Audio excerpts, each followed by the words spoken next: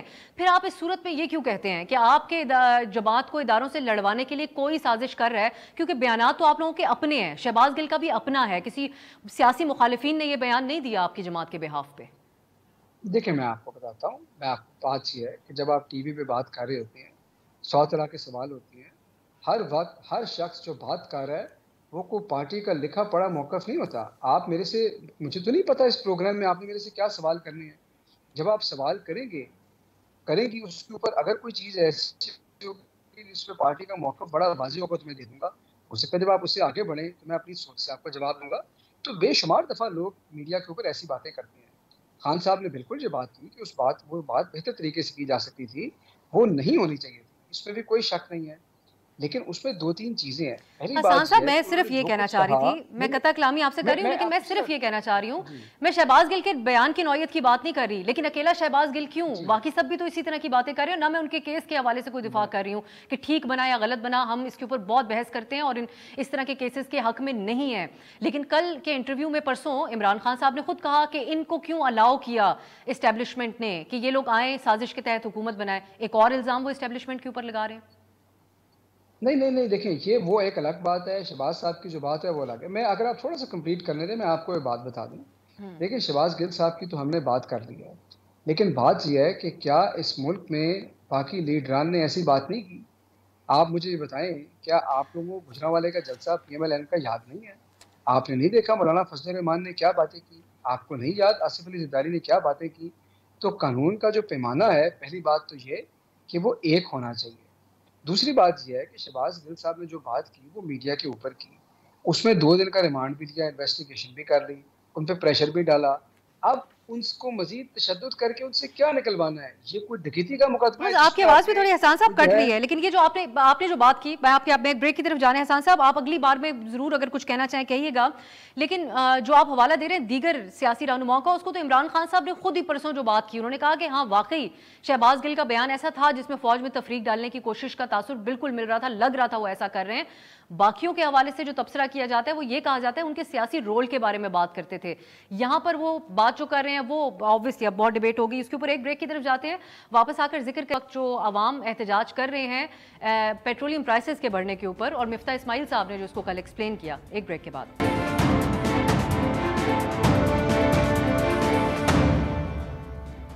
Break کے بعد خوش آمدید. کل ہم نے گفتگو بھی کی اس پہ, جو مریم نواز صاحبہ نے مفتاح اسماعیل کی پالیسی کے اوپر, پیٹرول کی پرائسز بڑھانے کے اوپر یہ احتجاج کیا تھا اور کہا کہ نواز شریف بھی اس سے خوش نہیں ہیں. اس کو رات کو مفتاح اسماعیل صاحب نے اپنے ایک انٹرویو میں اس کا دفاع کیا. انہوں نے کہا کہ جس قیمت پر ہم پیٹرول خریدتے ہیں اس سے کم پر فروخت نہیں کر سکتے, کیسے کر سکتے ہیں, یہ سوال انہوں نے اٹھایا. اور ساتھ ہی کہا کہ کوئی نئے ٹیکسز نہیں لگیں گے. اب آج کی خبر یہ ہے کہ جو حکومت نے آئی ایم ایف کو لیٹر آف انٹینٹ جو ہے اس میں یقین دہانی کروائی ہوئی ہے حکومت نے کہ جنوری 2023 تک پیٹرول پر 50 روپے فی لیٹر لیوی بڑھائی جائے گی. اس وقت عوام سراپا احتجاج ہے. اب آگے جو صورتحال بنے گی بلال صاحب, ایک تو یہ بڑی امبیرسنگ صورتحال ہو گئی آپ کی جماعت کے لیے جو پارٹی کے اندر سے اختلافات ہو گئے, پھر اس کے بعد اتحادی ناراض ہو گئے. زرداری صاحب کے حوالے سے بات کہی گئی تھی, جب آپ کی اپنی جماعت اور اتحادی نہیں مان رہے اور ان کو لاجک نہیں سمجھ آ رہی کہ کیوں بڑھائی ہے پرائس, تو پھر عام عوام کو کیسے سمجھائیں گے آپ؟ آج عوام احتجاج کریں. فیصل آباد میں پاور لومز کے ملازمین نے شدید احتجاج کیا ہے. جی افسر صاحبہ, دیکھیے اس میں پیٹرول کی قیمتوں کا یقیناً ایک مہنگائی کا ماحول ہے, اور یہ یقیناً مشکل حالات ہے, مہنگائی ہے, تو اس لیے عوام کے لیے پیٹرول کی پرائس کا انکریز, اس پہ تشویش یا مشکل ہونا سب کے لیے یہ انڈرسٹینڈیبل سی بات ہے. مگر دیکھیے جہاں تک بات ہے کہ یہ کیوں بڑھائی گئی ہے, مفتاح صاحب کے آپ نے پریس کانفرنس کا کل کا حوالہ دیا, تو بالکل ایسی ہی بات ہے کہ ہم نے جس کاسٹ پہ خریدی اسی کاسٹ پہ پرچیز کی. اور پہلی بات تو یہ بڑی کیٹیگورکلی سب کے سامنے رکھنی ضروری ہے کہ کوئی ٹیکس نہیں لگایا گیا اور کوئی لیوی میں اضافہ نہیں کیا گیا. اور اس میں جو چیز بڑی اہم ہے وہ یہ سمجھنا ضروری ہے کہ جو آپ نے 60 دن پہلے بھی, تقریباً 2 مہینے پہلے بھی جو کارگوز خریدے ہوتے ہیں, اس کی بھی جو فارن ایکسچینج کی ایڈجسٹمنٹ ہوتی ہے, اس پہ بھی جو ڈالر کے اوپر نقصان ہوتا ہے وہ بھی پرائس میکنزم کے اندر شامل ہوتا ہے. مگر بنیادی بات یہ ہے کہ جو اوگرا یہ قیمتیں تیار کرتی ہے, اوگرا کی طرف سے جیسی ریکمنڈیشن آئی تھی اسی بنیاد کے اوپر آگے یہ پرائس ڈٹرمن کی گئی ہے, اور ٹیکسوں میں کوئی اضافہ نہیں کیا گیا. جو خریدنے کی کاسٹ تھی, جو خریدنے کا خرچہ تھا, وہی آگے کیا گیا ہے. حکومت نے اس کے اوپر اپنی طرف سے کوئی اضافہ نہیں کیا. اور آپ دیکھیں گے آئندہ انشاءاللہ. لیکن کیانی صاحب, لوگوں میں بے یقینی اس بات کی ہے اور بڑا اثر ہوتا ہے جس قسم کی بات حکومت کی سطح پہ کی جاتی ہے, تو لوگ یہ سوچ رہے ہیں اس وقت کہ آپ کی پارٹی کے اندر ہی اگر کسی کو اعتماد میں نہیں لیا گیا, یا پھر پارٹی کے قائد بھی اس چیز کے اوپر نہیں مان رہے اور اتحادی بھی, تو پھر کن بیسس کے اوپر ایک یہ والی ایک غیر یقینی کی صورتحال عوام کے اندر ہمیں نظر آ رہی ہے جو بڑی پریشان. اور پھر 50 روپے مزید لیوی اگر اوپر لگے گی تو کیا ہوگا؟ تو یہ کنفیوژن کے اوپر آپ کی پارٹی سوچ رہی ہے کہ یہ اچھے آپٹکس نہیں گئے, اس حوالے سے پارٹی نے ساتھ نہیں دیا وزارت خزانہ کا. جی دیکھیے نہیں، دیکھیے اس میں بات یہ ہے کہ ہماری پارٹی جو ہے وہ ایک نمائندہ جماعت ہے. ہماری پارٹی میں MNAs ہیں، ہمارے لیڈرز ہیں. میاں محمد Nawaz Sharif 3 time prime minister ہیں پاکستان کی، تو یقیناً وہ قوم کی آواز بنتے ہیں. وہ چاہتے ہیں، کیونکہ ان کا بنیادی ٹلٹ مستقل یہی ہوتا ہے کہ عوام کو ہم کس طریقے سے ریلیف فراہم کر سکتے ہیں، کس طریقے سے ان کے لیے آسانی پیدا کر سکتے ہیں. اسی لیے جب اکنامک ٹیم بھی پرائم منسٹر کی ہو، اس پارٹی کی ہو، جب وہ یہ فیکٹ سامنے رکھتی ہے، تو وہ جتنی عوام اس کے ساتھ اس کی اسکروٹنی کرتی ہے، اس سے زیادہ میاں محمد نواز شریف صاحب اور ہمارے پرائم منسٹر اور دیگر لوگ جو جماعت کے ہیں وہ کرتے ہیں. Because obviously no one wants کہ اس ٹائم پہ ہم یہ مزید بوجھ ڈالیں، مگر جب آپ کے سامنے حقائق آتے ہیں تو وہ ایک بحث ہوتی ہے. اب دیکھیے، جہاں تک آپ نے بات کی لیوی کی، ہم یہ سمجھنا بڑا ضروری ہے کہ کن حالات کے اندر ہمیں یہ معیشت ملی. ہماری سب سے پہلی ترجیح یہ تھی کہ ہم ڈیفالٹ کو اوائڈ کریں. یہ آپ دیوالیہ ہونے سے بچیں، چونکہ سری لنکا میں جہاں پہ 500 روپے فی لیٹر کی پیٹرول بک رہا ہے، جہاں پہ 10 دنوں کے بعد آپ کو پیٹرول ملتا ہے. ایک دن آج جب گاڑی لگاتے ہیں آپ قطار میں تو 10ویں دن ملتا ہے، اور تب بھی آپ کی ٹینکی نہیں بھری جاتی. تو ہماری پہلی ترجیح یہ تھی کہ ہم اس کو اوائڈ کریں. اس کو اوائڈ کرنے کے لیے ہمارے لیے بہت ضروری تھا کہ ہم IMF کا پروگرام ریوائو کرتے. وہ الحمدللہ آپ نے دیکھا کہ بجٹ کا خسارہ بھی کم کر کے، ساری پرائرٹیز بھی بیلنس کر کے اب ہم اس نہج پہ پہنچ گئے ہیں کہ کل لیٹر آف انٹینٹ سائن کر کے IMF کو دیا گیا ہے. اس مہینے کے اینڈ پہ ایک بورڈ اپروول ایکسپیکٹڈ ہے، جس کے بعد ٹرانچ آئے گا. اس کی انفلوز آئیں گی ڈالر کی IMF کی طرف سے، اور اس کی بیک کے اوپر ہم پھر ایکسپیکٹ کریں ملٹی لیٹرل ڈیولپمنٹ پارٹنر سے اور ملکوں اور فرینڈلی ممالک سے انفلوز آئیں گی. ابھی آپ نے جی اور کرنٹ اکاؤنٹ آپ نے دیکھا ہے کہ ہم نے بالکل ہیلو وہ ٹھیک ہے، وہ دعوے سارے وہ جی اس حوالے سے مفتاح صاحب بڑا تفصیلی طور پہ بلال صاحب یہ بات بھی ایکسپلین کر رہے ہیں اور آپ بھی اس کے اوپر بات کرتے آ رہے ہیں. میں ایک بریک کی طرف پھر جانا پڑے گا. حسان صاحب جب بریک سے آئیں گے میں کامنٹ شارٹ بریک کے بعد.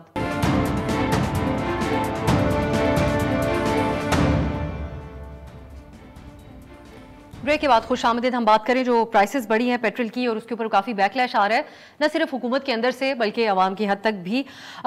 حسان صاحب، ایک تو ڈیجا وہ مومنٹ تھی کل جب یہ مفتاح صاحب نے یہ بات کہی کہ جب ہم تیل خرید مہنگا رہے ہیں تو اس کو سستا کیسے بیچتے ہیں. بالکل فواد چوہدری صاحب نے بھی اپنے وقت میں ایسی ہی بات کی تھی.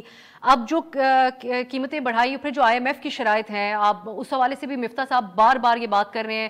وہ کہتے ہیں ہم اپنی سیاست کو لوز کر رہے ہیں، لیکن IMF اور پاکستان کو دیوالیہ ہونے سے ہم ضرور بچا دیں گے ذمہ دارانہ سیاست کرتے ہوئے. تو اب ان کی پارٹی تو ان کا ساتھ نہیں دے رہی، تو آپ لوگ ہی مفتاح صاحب کا ساتھ دے دیں اس حوالے سے. اچھا، میں آپ کو 2-3 باتیں بتاتا ہوں. بڑا اچھا آپ نے سوال کیا، لیکن اس سے پہلے کہ ان کی گورنمنٹ کی پرفارمنس کی بات کریں کہ یہ کیوں ان کی بات غلط ہے، میں آپ کو یہ بتاؤں کہ ایک تو مسلم.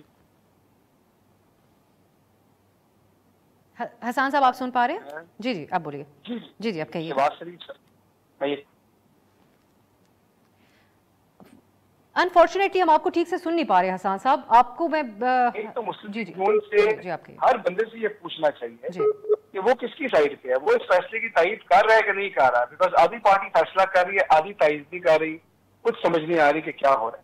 دوسری بات یہ ہے کہ اس پرائس بڑھنے میں بالکل ان کی گورنمنٹ کی انکمپیٹنس ہے، اور اس کی وجہ میں آپ کو بتاتا ہوں. 4 وجوہات ہیں اس کی. پہلی بات یہ ہے کہ جولائی کے مہینے میں انہوں نے جب تیل کی قیمتیں پیک پہ تھی، انہوں نے ایکسس سٹاک لیا، اور وہ جو سٹاک ہے اس کی پرائس جو ہے آج ان کی پرچیز پرائس کو افیکٹ کر رہی ہے. مہنگا تیل خریدا، ضرورت سے زیادہ خریدا، آج جب تیل سستا ہو گیا اس سے یہ فائدہ نہیں اٹھا رہے. دوسری بات یہ ہے کہ نیشنل بینک آف پاکستان جو حکومت پاکستان کا بینک ہے، وہ جو LC letter of credit retire کر رہا ہے وہ مارکیٹ ریٹ سے 7-8 روپے کے اوپر کر رہا ہے. سرکاری بینک اب جب وہی 7-8 روپے کے اوپر ریٹائر کرے گا وہ امپیکٹ میں پرائس میں آئے گا. تیسری چیز یہ ہے کہ انہوں نے تمام LC سب ریٹائر کیے اور کارگوز منگائے ہیں. ایک تو ان کے اپنے ہیلی سے جو روپیہ ہے وہ $200 کے اگینسٹ 240-50 پہ پہنچ گیا، اور منگا بھی تب رہے ہیں جب ہے. اب جب کم ہے تو منگا نہیں رہے کیونکہ پہلے منگا دیا ہے. اور چوتھی بات یہ ہے کہ جو یہ کہتے ہیں نا کہ نیا ٹیکس نہیں لگایا، تو آپ مجھے بتائیں کہ پیٹرولیم ڈیولپمنٹ لیوی ایکٹ جو تھا وہ تو 30 روپے فی لیٹر تھا، یہ 50 روپے تک لے کے جا رہے ہیں. وہ ہر چیز کے اوپر حسان صاحب یہ بھی تو کہا جاتا ہے کہ آپ لوگ ایسے معاملات بنا کے چلے گئے کہ IMF کے ساتھ معاملات ایک بات ان کی سننی پڑ رہی ہے. یہ بات مفتاح صاحب کئی دفعہ کہتے ہیں، وہ کہتے ہیں آپ لوگ ایسی ڈیلنگ کرتے رہے ان کے ساتھ، اور اتنی وہ جو وعدے کیے تھے اس کی وعدہ خلافی کرتے رہے کہ ہمیں ان کے آگے بہت ساری چیزوں پہ سر جھکانا پڑ رہا ہے. مجھے تو یہ سمجھ نہیں آتی کہ 2018 کا کرائسس بھی ہمارے آنے سے پہلے آ گیا، وہ بھی ہماری وجہ سے آیا، جو ہمارے جانے کے بعد آیا وہ بھی ہماری وجہ سے آیا. ہم اس وقت جو تھے، ہم تیل کی قیمتیں ہم نے مارجنز کم کیے، ہم نے پیٹرولیم ڈیولپمنٹ لیوی زیرو کی، ہم نے سیلز ٹیکس زیرو کی، پھر بھی تیل کی قیمتیں ہم بڑھاتے تھے. تیل کی قیمتیں آج سے زیادہ تھی تب بھی ہمارے رسپانس لے لیتی ہوں پھر میں بلال صاحب کا. آج زیادہ ہے، تو یہ تو میرا مطلب ہے کہ اس کا پھر کوئی جواب نہیں بن سکتا. بلال صاحب اب آپ یہ جو بات کہہ رہے ہیں احسان صاحب، ایک تو کل سے یہ بھی ٹاپک ہے کہ مہنگا خرید لیا آپ نے تیل اور ضرورت سے زیادہ خرید لیا، تو یہاں پر پھر کس طریقے سے مینیج کیا آپ لوگوں نے، کیا پلاننگ تھی؟ نہیں دیکھیے، یہ مجھے حسان صاحب جو بات کر رہے ہیں نا، میں یہ ان کا ہی کریٹڈ کرائسس ہے. آپ یقین کریں آئی ایم ایف کے پروگرام کے اندر جو ہمیں وہ اقدامات 3 مہینوں میں اٹھانے پڑے ہیں جو عام طور پہ ایک normal I M F program میں آپ کو 1 سال کے اوپر زیادہ اٹھانے پڑتے ہیں، یا اس کو سٹیگر کرتے ہیں کہ آپ کوارٹر بائی کوارٹر کرتے ہیں. مگر انہیں حالات ایسے چھوڑے کہ جب یہ لوگ مارچ میں جب ان کو نظر آ گیا عمران خان صاحب کی کرسی سے چمڑنے کی ساری جو کوششیں تھیں وہ فیل ہو گئیں، تو ان لوگوں نے اپنے ہاتھ سے یہ آگ لگائی، یہ جانتے ہوئے کہ صرف ریزروز میں $10 ارب رہ گئے ہیں، یہ جانتے ہوئے کہ آپ $1.5 ارب کا ایوریج کرنٹ اکاؤنٹ ڈیفیسٹ کر رہے ہیں اور 3-4 ماہ کے اندر یہ ڈالر ختم ہو جائیں گے. ایکسٹرنل ڈیٹ ری پیمنٹس علیحدہ ہیں جو باہر کے قرضے آپ نے دینے، اور یہ جو کرنٹ اکاؤنٹ ڈیفیسٹ مطلب کہ امپورٹ جو آپ زیادہ کرتے ہیں ایکسپورٹ اور ریمیٹنسز سے، اس کا علیحدہ بوجھ ہے. یہ جانتے ہوئے بھی یہ آئی ایم ایف کا پروگرام سٹال کر گئے، یہ جانتے ہوئے کہ یہ آئی ایم ایف کا پروگرام نہیں رہے گا تو کوئی اور سورس نہیں رہے گی یہ ڈالر کی کمی پورے کرنے کی، اور سری لنکا کی طرح ڈیفالٹ کی رسک یہ خود بنا کے گئے. اس کے بعد اب ہمیں پتا ہے، میں اب خود بھی ان کچھ ڈسکشنز میں شامل رہا ہوں انٹرنل بھی، اور آئی ایم ایف کے ساتھ بھی جو چند میٹنگز ہوئی ہیں، آپ یقین کریں اس ٹرسٹ کو بحال کرنا، اس پروگرام کو واپس ٹریک پہ لانا، پھر ساتھ ایک بجٹ پیش کرنا، یہ ساری چیزیں جس طریقے سے کی ہیں یہ ہمیں پتا ہے. یقین کریں ایک دفعہ پہلے بھی آئی ایم ایف پروگرام میں رہے ہیں، اس دفعہ بالکل پی ٹی آئی کی گورنمنٹ کی وجہ سے ایک ٹرسٹ ڈیفیسٹ بالکل زیرو تھا، اور اس کو ہم نے پھر سے بحال کیا ہے. اور ابھی ہماری اولین ترجیح یہ تھی کہ یہ ہم ڈیفالٹ کو اوائڈ کریں. اب پیٹرولیم لیوی کی حسان صاحب نے بات کی، ان کے ساتھ ان کی کمٹمنٹ تھی، یہ صحیح کہہ رہے ہیں کہ اس ٹائم پہ کمٹمنٹ 30 روپے کی تھی، تو انہیں بتائیں کیوں وہ کمٹمنٹ اگر ان نے اس ٹائم پہ، اور وہ بھی آئی ایم ایف پروگرام جس طریقے سے ان نے انیشلی اگری کیا، جس بھونڈے طریقے سے انہوں نے اگری کیا، جس کے اوپر ایک فائنانس سیکرٹری اٹھ کے ان کے چلے گئے تھے اسد عمر صاحب کے کو ہٹانے کے بعد، حفیظ شیخ صاحب جب آئے تھے فائنانس سیکرٹری ان کے اس بات پہ اٹھ کے چلے گئے تھے کہ جناب آپ فرنٹ لوڈ کر رہے ہیں، آپ عوام پہ بہت بوجھ ڈال رہے ہیں، یہ بہتر پروگرام آپ نیگوشیٹ کر سکتے ہیں. وہ ماضی کی بڑی لمبی لمبی باتیں ہیں، مگر ابھی جو کم از کم نومبر میں کمٹمنٹ کی تھی شوکت ترین صاحب نے، وہ کمٹمنٹ پوری کرنے کے بجائے نہ صرف ان نے پیٹرولیم لیوی زیرو کر دی بلکہ سبسڈی دینی شروع کر دی. اس چیز کے باوجود کہ آلریڈی 1000 ارب سے زیادہ کا خسارہ کیا اوور شوٹ کر چکے تھے، مطلب کہ جو بجٹ ڈیفیسٹ کا ٹارگٹ تھا اس سے 1000 ارب روپیہ اور کر چکے تھے، جس کا نتیجہ آپ قرضوں میں دیکھتے ہیں جو 78% اضافہ ہوا ہے قرضوں میں 4 سالوں میں.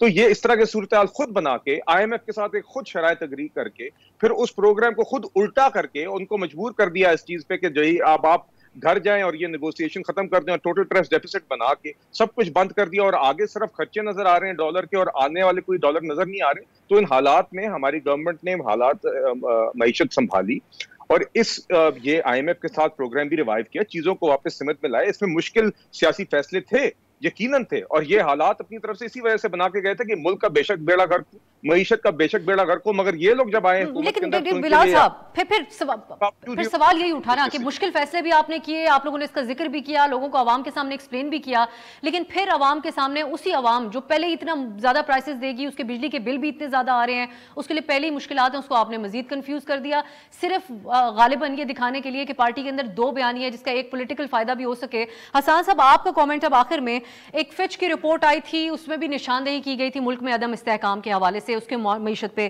جو اثرات ہیں. اب خان صاحب کا ایک تو اپڈیٹ یہ ہے کہ فیصلہ آباد سے ان کے کاغذات نامزدگی مسترد ہو گئے، دوسرا خان صاحب کہتے ہیں ملک بھر کے اندر وہ احتجاج کریں گے، اور تیسرا وہ 9 سیٹوں کے اوپر الیکشن لڑیں گے جس میں سے پھر بائی الیکشن ہونا پڑے گا باقی کی سیٹوں پہ ایک رکھ کے.